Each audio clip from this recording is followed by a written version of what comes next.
It's a Monday edition of Locked On Grizzlies. Memphis knocks off the Denver Nuggets at home, 105-90 in some sweet sounds uniforms.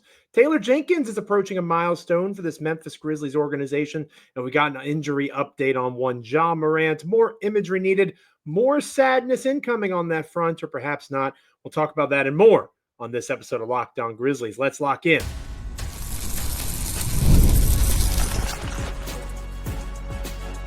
You are Locked On Grizzlies, your daily Memphis Grizzlies podcast, part of the Locked On Podcast Network, your team every day. So happy to be back with you on this Monday installment of Locked On Grizzlies. It is I, Joe Mullinax, once again, flying solo. No to Michael Cole, busy covering the Memphis Grizzlies. For the Commercial Appeal, Memphis Grizzlies beat writer for that publication is my co-host. He'll be back with us tomorrow, but today you're stuck with me, Joe Mullinax, contributor to Grizzlead. Been covering the Grizzlies for over a decade here, there, and everywhere. And I'm so glad that you're with me on this installment of Locked On Grizzlies, as always. Today's episode of Locked On Grizzlies is brought to you by FanDuel. You can start the season with a big return on FanDuel. New customers can place a $5 bet, and you'll get started with $150 in bonus bets if you're winning your first $5 bet. Visit FanDuel.com to get started. We are free and available wherever you get podcasts. As proud members of the Locked On Podcast Network, your team each and every single day. Like, comment, rate, review, subscribe wherever you get podcasts, Apple, Spotify, Amazon, YouTube, literally all of those places. You can check us out, free and available each and every time an episode drops. Make the Michael and I a part of your Memphis Grizzlies content consumption. And friendly reminder that we now have a wonderful, and I do want to stress wonderful newsletter. LockedOnDaily.com is where you can subscribe to this newsletter. LockedOnDaily.com. Team coverage, national coverage, fantasy basketball, all that fun stuff. Subscribe, get it sent to your inbox each and every day. LockedOnDaily.com. Subscribe to the Locked On Grizzlies newsletter. It was a weekend that started slow. The Memphis Grizzlies lose a tough one out there at Golden State, so they lose both of their games on national television. Maybe we can just start a petition for the Memphis Grizzlies to never play on ESPN or in California ever again. I would support both of those endeavors. But Memphis came back home on Sunday evening, an earlier tip against the Denver Nuggets. It's the rare home and home against the same team. The NBA has started doing these more, coming out of COVID, trying to ease some scheduling concerns. So the Nuggets will play both of their games in Memphis this season, this week. Yesterday they played, of course. Memphis won that contest 105-90, and they'll play again on Tuesday in NBA Cup action. So the court will look different, the uniforms will look different, but the teams will be the same. And maybe the rosters will look a little bit different. Marcus Smart was out for this one for Memphis due to illness. Nikola Jokic, for personal reasons, did not play for the Nuggets. And the Nuggets are a team at this stage that if Nikola Jokic doesn't play, they're in trouble. Jamal Murray is not the kind of guy that is able to carry that weight by himself. And as amazing as Jokic is, and in my opinion, he is the undisputed best basketball player on the planet. Without him, and with so much of their offense being built around this one guy as a point center doing things that very few, if any, players in the National Basketball Association can do, it lends itself to not being able to replicate it in the aggregate. And that's what you saw against Denver. Only 90 points scored by that team. You want to give credit to the Memphis Grizzlies, who have one of the top defenses in the NBA yet again. And we'll talk about giving Taylor Jenkins his flowers as much as he frustrates me recently. He ties Lionel Hollins for the franchise record in wins. So that means Taylor Jenkins will become the winningest coach in Memphis Grizzlies history at some point, perhaps as soon as tomorrow night. We'll talk more about that in a little bit. This particular game, while it was won defensively, it's not like Memphis shot the lights out themselves. They were 33% from beyond the arc, 45% from the field. Denver was that much worse, right? Denver shot worse than Memphis in every category. They were able to limit their two best offensive players, Michael Porter Jr. and Jamal Murray, in this game, 10 of 25 from the field, or 10 of 27, from the field. That's not going to get it done for the Nuggets if they are without the likes of Nikola Jokic and, of course, Aaron Gordon also out due to injury.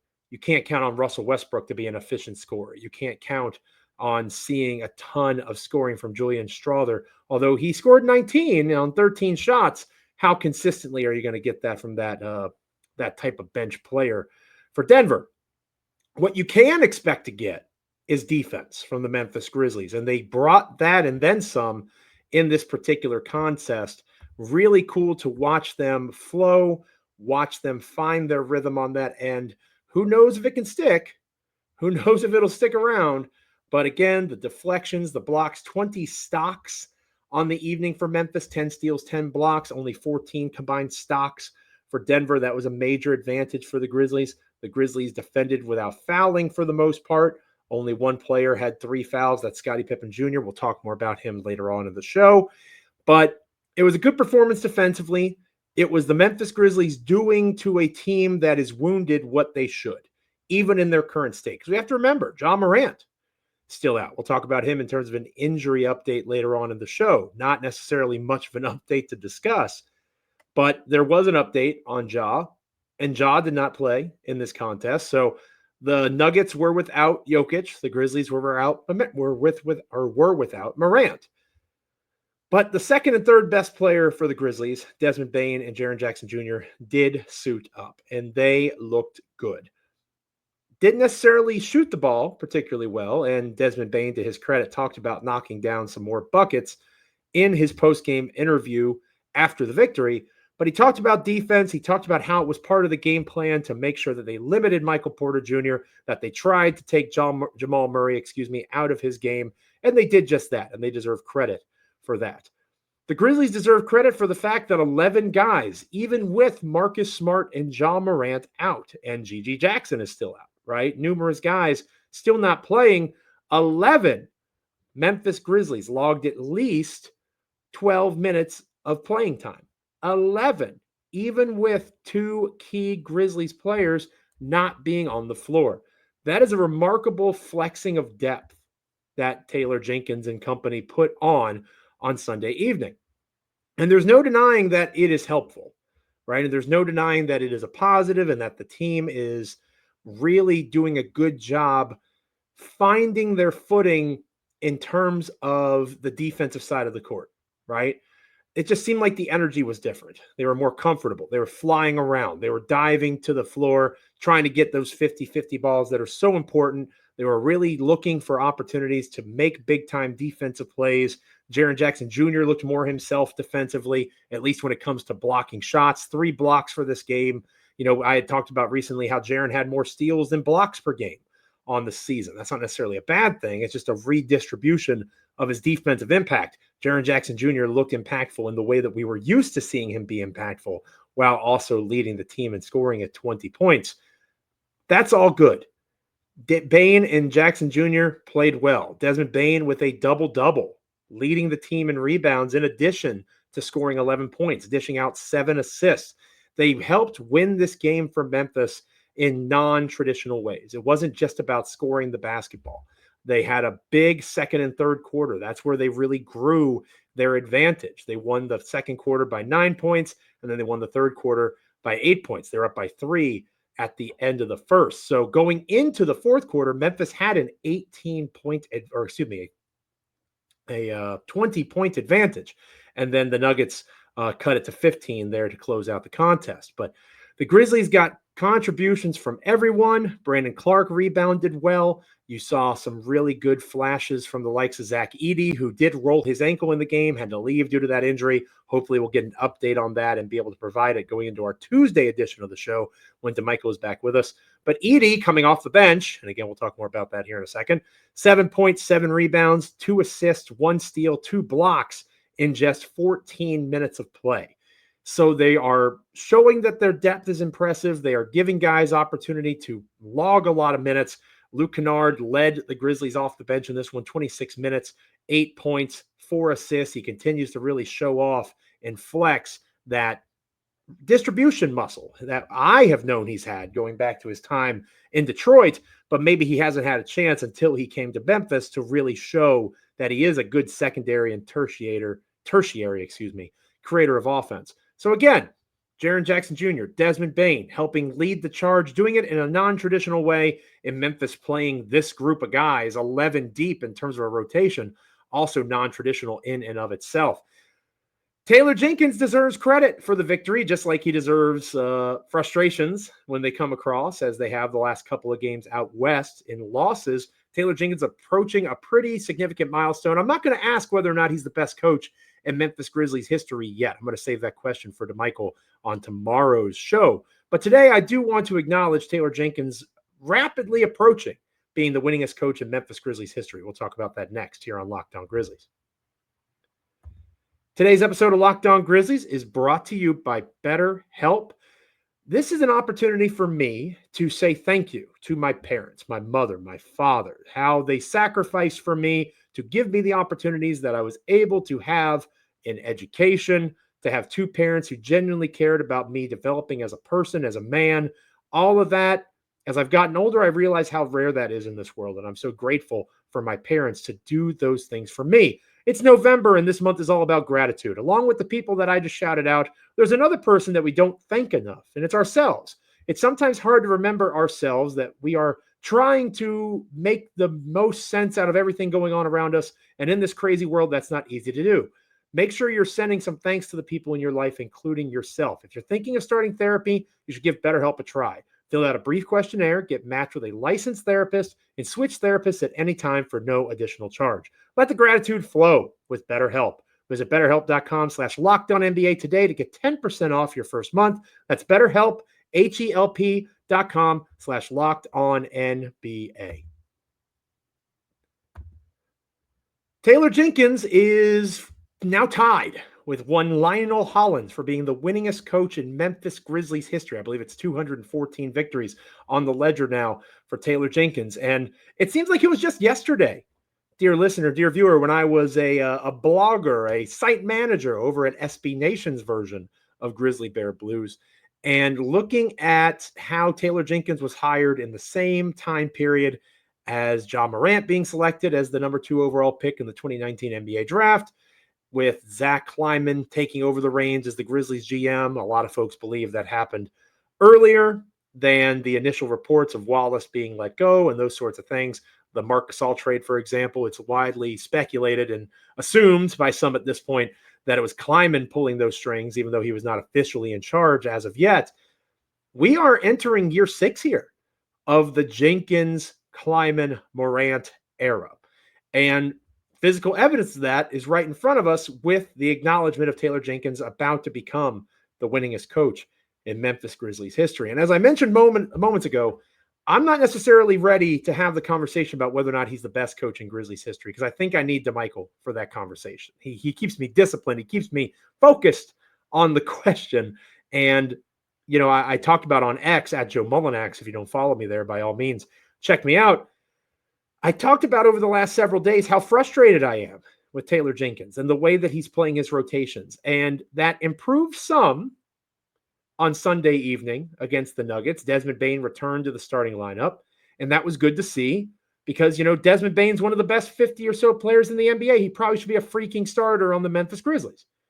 Now, Jenkins explained on Friday they wanted Bane to have short bursts in his return to Golden State, or at Golden State against the Warriors. They didn't want to push him too hard. The Memphis Grizzlies starters struggled at times in that contest, and a major reason why was their best players were on the bench. Desmond Bane was on the bench. Vince Williams Jr. was on the bench, and he remained on the bench in this game Sunday night against Denver. Now, Vince Williams Jr. missed a lot of the preseason, right? Vince Williams Jr. needs to get his conditioning up. The same things that we've talked about in the past with Jaren Jackson Jr., with Ja Morant, those same points of frustration, those still exist with Vince Williams Jr. That context matters. I'm trying to be as fair and balanced as I can. However, Vince Williams Jr. is noticeably better than Scottie Pippen Jr. and Jalen Wells. And he is a player that you look at as a difference maker, a game wrecker defensively, and somebody that can hit threes, that can facilitate offense. In the time that Vince Williams Jr. played against Denver, not a huge workload. Again, maybe they're trying to get his conditioning up. 14 minutes for Vince, 5 assists in those 14 minutes of play. He had more assists in 14 minutes than Scottie Pippen Jr. did in 26. And Scottie Pippen Jr. is supposed to be the lead point guard. Scottie Pippen Jr. had 2 turnovers. Scottie Pippen Jr. shot 3 of 12 from the field, 2 for 7 from beyond the arc.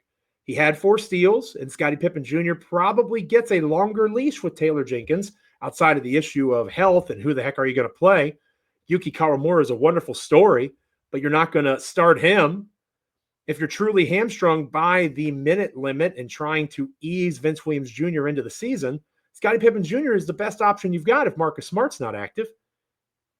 But it's not like Scottie Pippen Jr. is lighting the world on fire in terms of his productivity. He is not cautious enough with the basketball. He is strong defensively. And again, I'm sure Taylor Jenkins, who prioritizes that end of the court so much, and to his credit, Memphis has consistently, with all the injuries and all the issues over the last couple of years, Memphis has been a top 5 to 10 defense almost the entirety of his time as the head coach of the Memphis Grizzlies. He deserves credit for that. And I'm sure when DeMichael and I talk tomorrow about whether or not Jenkins is the best, he might be the winningest soon, but is he the best head coach in Memphis Grizzlies history? That has to be brought up if we're going to be fair and unbiased.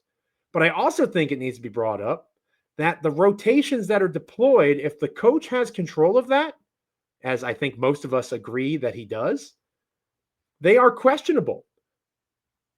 The disconnect between what Zach Kleiman tells us about opposing teams having to deal with Zach Edey as a mismatch and then the way he's being deployed. Zach Edey, once again, does not start. The Nuggets go small because Nikola Jokic is out. That makes all the sense in the world for them. Lean into that. If you don't have Jokic, why would you try to be something that you're not in terms of pretending? But you went small. Zach Edey is not small. And he, in 14 minutes of play, again, hurt his ankle. Hopefully it's not too serious long-term here. But in 14 minutes of play, he had 7.7 rebounds, 2 blocks. What are we talking about here? I love Brandon Clark. I think he has done more than a lot of us thought that he would be able to do coming out of his injury. Maybe not a lot of us, but a few of us. I probably was the loudest one about that. And in 22 minutes of play, he did some good things, 8.7 rebounds. Just because you start doesn't mean that you have to have the largest role. We've seen that in Taylor Jenkins' rotations in the past. But for me, a lot of times it's as simple as you got to play your best guys. And you have to play your best guys together. And when you don't do that, it's really hard to argue that you are doing what you're supposed to do that's in the best interest of the franchise. That was especially true in the game against the Golden State Warriors, a game where Memphis was in that game. They were in that contest despite everything. They were in the mix. But the Grizzlies were down by 17 in the fourth quarter against those Golden State Warriors, and they hadn't played Desmond Bane, Jaren Jackson Jr., Vince Williams Jr., and Marcus Smart together at the same time. That's from Fast Break Breakfast, at Fast Break Break on X. That does not make sense. The first time Desmond Bane, Jaren Jackson Jr., and Marcus Smart were on the court together was 8 minutes left in the third quarter. Memphis was down by 12 at that point. The first time that Bane, Jaren, and Vince Williams Jr. were out there together was 4:10 left, and they were down 18. Again, that's Fast Break Breakfast, at Fast Break Break on X. That is absurd. That is ridiculous. And as somebody that has argued for Taylor Jenkins for years in the face of folks saying that he's not a good coach, I cannot defend that logically in my mind. I can't do it. I cannot say that makes sense, Taylor Jenkins. I get it. I see the logic in that decision making. I can't do it. And guess what happened on Sunday? The Grizzlies started slow again. With Scottie Pippen Jr., Desmond Bane, Jalen Wells, Jaren Jackson Jr., Brandon Clark being their starting group, Memphis was down 11-5 when Edey and Aldama checked into the game for the first time. And that was from DeMichael Cole, my co-host, at DeMichael C on Twitter. So tomorrow we're going to talk, and we've had a trial of Taylor Jenkins, whether or not we think he's a good coach. And DeMichael and I both agreed we needed to see more, especially in the postseason. He's about to become the winningest coach, but does that make him the best coach in Memphis Grizzlies history? We're going to talk about that on the show tomorrow. I'm curious to hear what DeMichael thinks, and I'm curious to hear what you think in the comments, or hit me up on X at Joe Mullinax. Let's have a dialogue about this. Because again, I have defended Taylor Jenkins for years. People saying that he's not capable, that he can't get this team to the next level that they need to get to. But these last few days, man, I don't understand the rotations and the choices being made. If you have minutes restrictions, that's different. But why are your best players not playing together? That is illogical to me. That I cannot defend. And I'm interested to see if you guys can or if you agree with me. Hit me up on X or hit me up in the comments and let me know. But we're going to move on from that and close out the show talking about Ja Morant, an injury update from our own DeMichael Cole. We'll talk through what we're thinking Ja's injury looks like and how that impacts Memphis moving forward. We'll talk about that next here on Locked On Grizzlies. Today's episode of Locked On Grizzlies is brought to you by FanDuel. Get ready to tackle the NFL action with FanDuel, America's #1 sportsbook. Because right now, new customers can bet $5 and get $150 in bonus bets if you win. The FanDuel Sportsbook app gives you everything that you need to place live bets on the NFL all in one place. Say you get a hunch about the game coming up tonight. It's Cowboys, it's Texans. Maybe you think Dallas is going to make a big play in the third quarter. You want to have a scoring touchdown for a certain player, whatever the case might be in that frame. You can check out the latest stats, view the live play-by-play, and do so much more on the exact same page where you place your actual bets. Go visit FanDuel.com to join today. You will get started with $150 in bonus bets if you win your first $5 bet. That's FanDuel.com. Never waste a hunch and make every moment more with FanDuel, an official sportsbook partner of the National Football League. We're going to close out this episode of the podcast talking about an injury update on Ja Morant. Not much of an update, unfortunately. DeMichael Cole, my co-host here on Locked On Grizzlies, he's also the Memphis Grizzlies beat writer for the Commercial Appeal there in Memphis, Tennessee. More imaging to come on Ja Morant literally today on his injured hip. Taylor Jenkins says Ja is still week to week as of right now. But with the way that this team handles injuries, with the way that this team handles these issues, you would have to imagine that we won't see Ja Morant for some time. I would say maybe not till December. That's a couple weeks from now, obviously. I think it's going to be a little bit before Ja returns.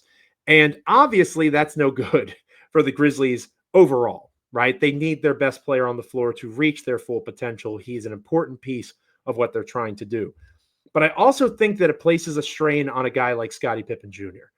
And this is where coaching, again, needs to come to the forefront and acknowledge that you cannot expect somebody that is a backup to truly replicate, what your starter brings.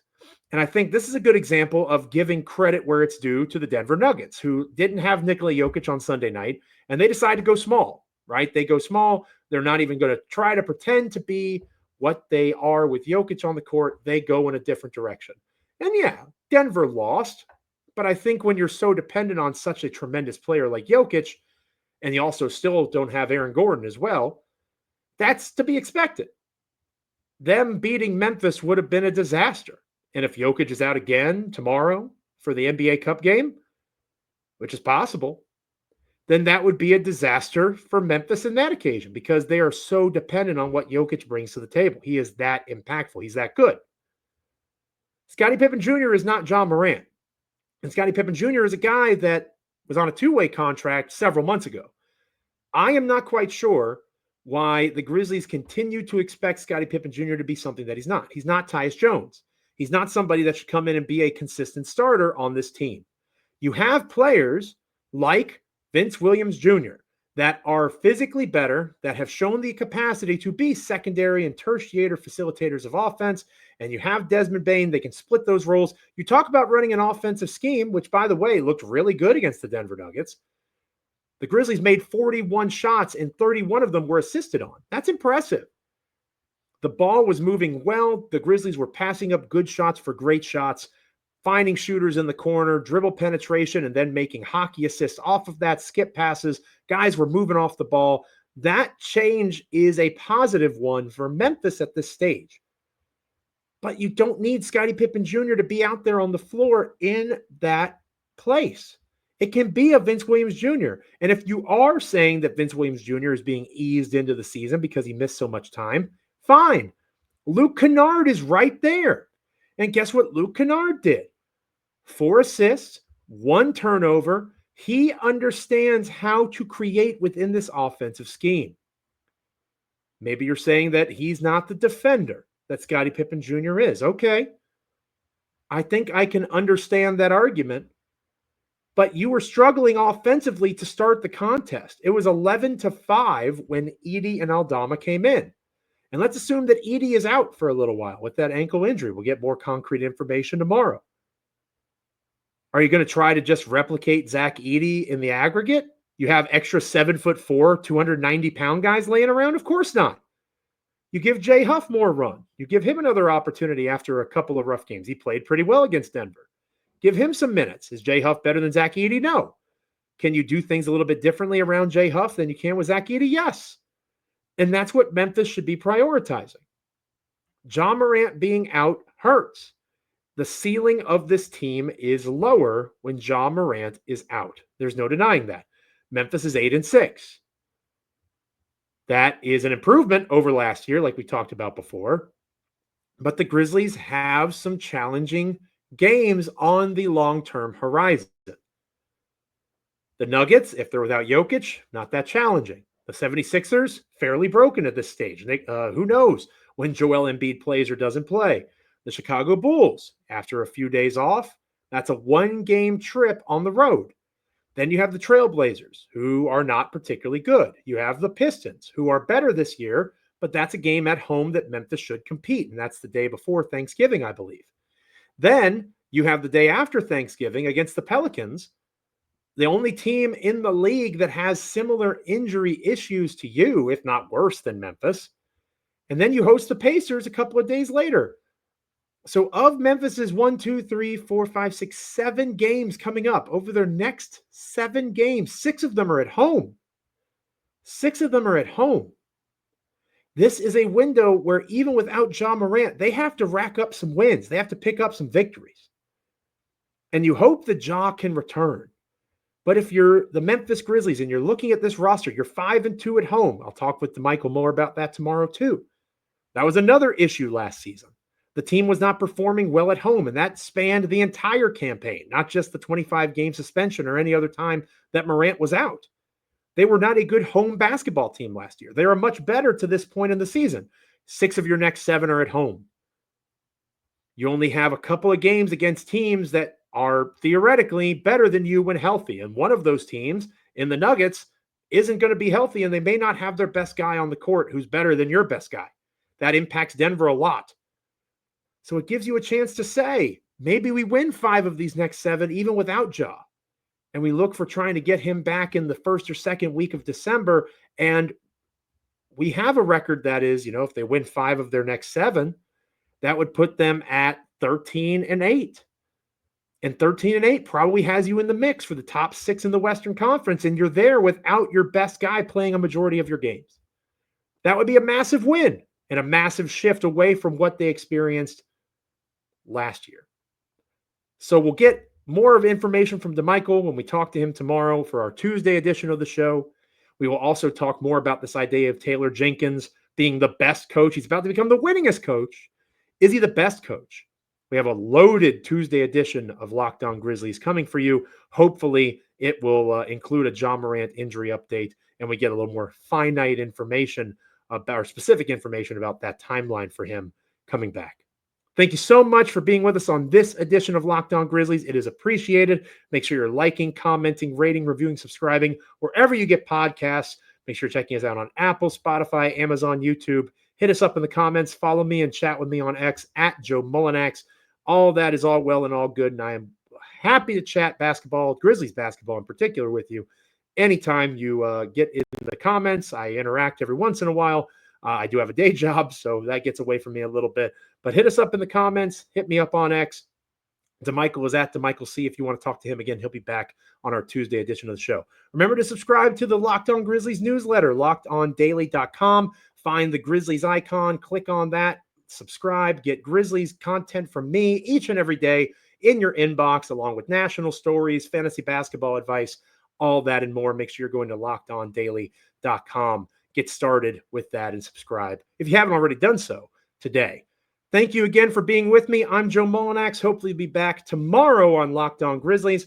Like, comment, rate, review, subscribe. Make us a part of your Memphis Grizzlies content consumption each and every day. Until tomorrow, have a good one.